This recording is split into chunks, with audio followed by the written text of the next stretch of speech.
Puis l'autre chose aussi, peut-être sur la question là, des amendements, les avoir reçus plus tôt. Là. Moi, je suis quand même d'accord avec mon collègue Denis Ligan quand il dit qu'on aurait pu, on aurait dû, on aurait apprécié, ça aurait peut-être aidé pour le travail, recevoir ces amendements-là plus tôt, parce qu'effectivement, lors du briefing technique, il nous a été annoncé par votre collègue qu'il y avait plusieurs amendements qui allaient être proposés par la partie gouvernementale. Bien, vous comprenez que j'apprécie beaucoup mon collègue, mais on n'a pas les outils et les ressources pour être capable d'analyser longtemps en avance. Puis là, on parle d'un amendement qu'on a à peu près 2 heures pour regarder, analyser au meilleur de nos connaissances, mais c'est quand même un enjeu fondamental. Pour que vous preniez la peine vous-même de déposer un amendement qui nous avait été demandé à peu près par tout le monde, puis qui va servir en fait de grille d'analyse pour déterminer quels sont ou quels ne sont pas les projets complexes que pourra réaliser Mobilité Infra-Québec. Bon, on est pas mal dans le cœur en fait du projet de loi là, avec ça. Ça le dit en fait, c'est des projets complexes de transport collectif ou routier. Donc, je veux dire, ça, c'est assez fondamental. Donc, avoir 2 heures pour l'analyser, pour essayer de faire de notre mieux, si on est capable de les avoir plusieurs jours à l'avance, alors qu'on savait déjà, dès le briefing technique, qu'on aurait plusieurs amendements, probablement, dont celui-ci, bien, nous, ça nous aide à avoir des propositions qui sont plus adéquates, mieux mesurées, plus balancées. C'est juste ça que je veux dire. Vous n'êtes pas obligé de répondre, c'est simplement mon avis là-dessus. Vous pouvez répondre aussi si vous voulez. Ça, c'est pas... Non, bien, en fait, juste peut-être pour finir sur la forme puis les travaux, je ne connais pas par cœur ce qui se passe exactement dans chaque commission. Là. Ma fougère, c'est la commission des transports et de l'environnement, puis j'imagine que mes collègues en face sont sur d'autres commissions aussi, d'autres projets de loi. Je ne sais pas s'ils ont l'habitude systématiquement de déposer le maximum de motions préliminaires possibles sur chaque commission avec tous les ministres. Mon hypothèse, c'est que non. Et que là, comme par hasard, ils l'ont fait 2 fois de suite avec moi. Mais peut-être qu'ils le font à chaque fois. Auquel cas, si à chaque fois, sur chaque commission où ils vont, ils déposent des motions préliminaires pour entendre des groupes qui ont déjà été entendus, c'est encore plus désespérant que s'ils le font juste avec moi, Madame la Présidente. C'est ce que j'aurais à dire là-dessus.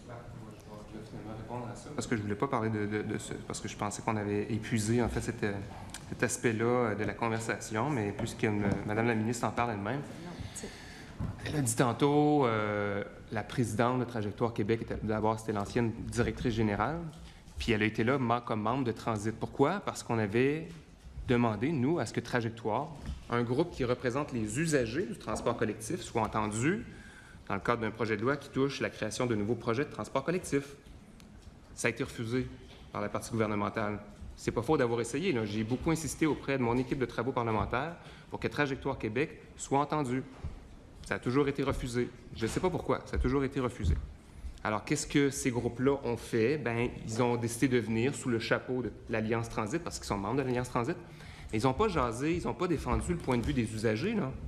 Ils se sont attachés, ils ont discuté, leurs réponses, le mémoire qu'ils ont fait était dans le cadre de la mission de Transit qui est bien différente de celle de Trajectoire Québec. Alors, peut-être que pour Mme la ministre, c'est un peu la même chose, mais il y a une grosse différence entre les deux, et c'est pour ça qu'on a insisté pour que Trajectoire Québec vienne. Elle fait référence après ça à la FADOC. Je sais que pendant le projet de loi 48, elle nous avait servi cette réponse-là, qu'ils avaient décliné l'invitation à être présents. Soit, est-ce que dans le cadre de ce projet de loi-là, le 61, ils ont aussi décliné l'invitation à participer? Madame la ministre.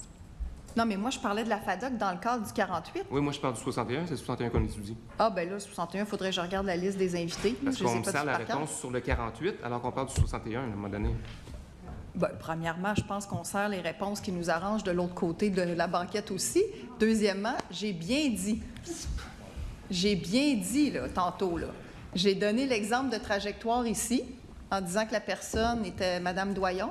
Doyon ou Oud?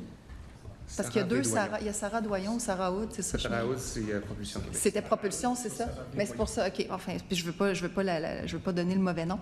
Donc, elle était assise ici, dans la pièce. Oui. Vidéo. Oui. Bon.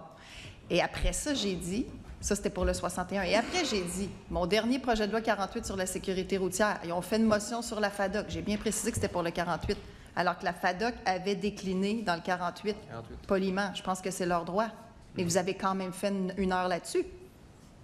Et le bureau du coroner, on les invite, et je vous démontre le courriel écrit de Maître Bernier, Renaud Bernier, le coroner en chef, qui dit merci. 48, là. Oh oui, c'est le 48. Ok. Mais c'est pour ça. Mais je suis en train de documenter le caractère systématique de cette habitude-là sur mes commissions en disant, je ne sais pas s'ils le font ailleurs, je n'ai pas cette information-là, fait que je ne m'avancerai pas. Mais j'espère, pour le bien de la cadence des travaux, qu'ils ne le font pas. Et s'ils le font systématiquement, puis qu'ils font des motions pour inviter des groupes qui ont soit déjà décliné ou qui sont soit déjà venus, j'ai dit tout à l'heure, et je le maintiens, que c'est encore plus désespérant. Parce qu'on a un devoir de faire avancer les travaux, les articles du projet de loi, et quand c'est rendu que la présidence doit trancher en faveur de la partie gouvernementale, parce qu'il est temps de passer à autre chose, parce que le droit parlementaire puis les règles du Parlement font en sorte que les oppositions ont trop étiré le temps sur une partie qui est leur droit, mais qui sont allés au maximum de ce que le Parlement prévoit.